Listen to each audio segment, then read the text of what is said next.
Comscore नुसार आता isakal.com आहे देशातील नंबर 1 ची मराठी न्यूज वेबसाईट। प्रत्येक अपडेटसाठी isakal.com ला नक्की भेट द्या।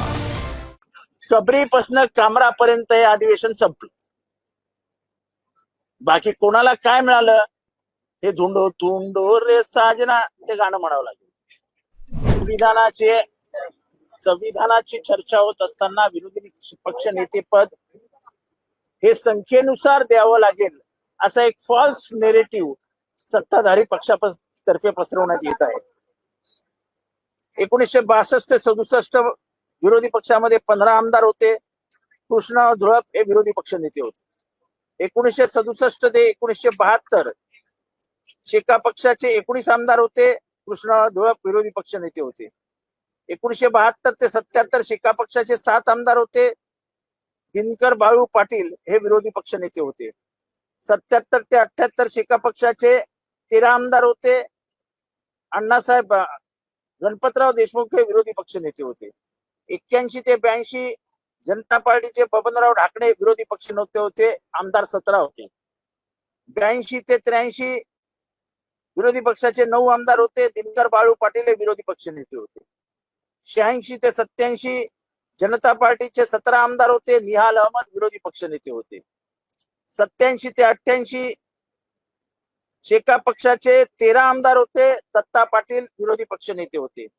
88 ते 89 जनता पार्टीचे 20 आमदार होते आणि मृणालताई गोरे या विरोधी पक्ष नेत्या होत्या।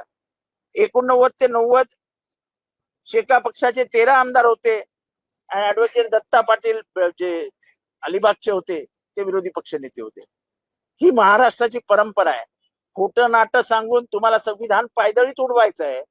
तुम्हाला संविधान मानायचंच नाही। आपल्याला मनाला येईल तसं विधानसभा चालवायची आहे म्हणून खोटं नाटं सांगू नका। आम्ही पुराव्यानिशी दाखवून दिलं की जेव्हा जेव्हा काँग्रेस प्रचंड शक्तीनिशी प्रचंड बहुमतात आला कधीही विरोधी पक्षाचा आवाज दाबण्याचं काम काँग्रेसने केलं नाही। काँग्रेसचं विचारच प्रचंड लिबरल आणि प्रचंड मोठ्या मनाचे असते। कबरीपासून कामरापर्यंत हे अधिवेशन संपलं। बाकी कोणाला काय मिळालं हे धुंडो धुंडो रे साजना ते गाणं म्हणावं लागेल। काय मिळालंच नाही। बेरोजगाराबद्दल चर्चा नाही। शेतकऱ्यांबद्दल चर्चा नाही। शेतकऱ्यांच्या कर्जमाफीबद्दल चर्चा नाही। इथे आर्थिक मंदी येते त्याच्याबद्दल चर्चा नाही। चर्चा कशाबद्दल झाली तर चर्चा औरंगजेबाबद्दल झाली। चर्चा हलाल झटका याच्याबद्दल झाली। दिशा बदलली आणि नंतर कमरापर्यंत आले। त्यामुळे चर्चा कशावर झाली आम्हाला गांभीर्याने महाराष्ट्रामध्ये चर्चाच करायची नाही। कारण का आम्ही विधानसभेच्या रणांगणामध्ये लोकांना खोटं सांगून आलो आहोत। का नाही 3,021 रुपयावरती बोललात? का नाही शेतकऱ्यांच्या पूर्ण कर्जमाफीविषयी बोललात? खोटं सांगून निवडून आलेले आहेत। आता निवडून आल्यानंतर 5 वर्षांनी बघू। आता लक्षवेधी भवनाबाबत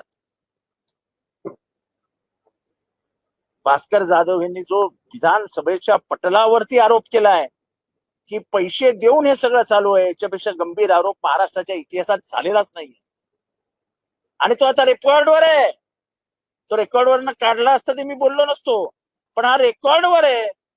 आणि सत्ताधारी पक्षाचे आमदार आपापसात भांडतायत की सांगा किती पैसे द्यावे लागतील। मला वाटतं हा या पवित्र मंदिराचा अपमान आहे। हे मंदिर पवित्र आहे। हे लोकशाहीचं मंदिर आहे। त्या मंदिरात जर लेनदेन होऊन लक्षवेधी लागणार असतील असा आरोप जर सत्ताधाऱ्यांतर्फे करण्यात येत असेल तर न बोललेलं बरं।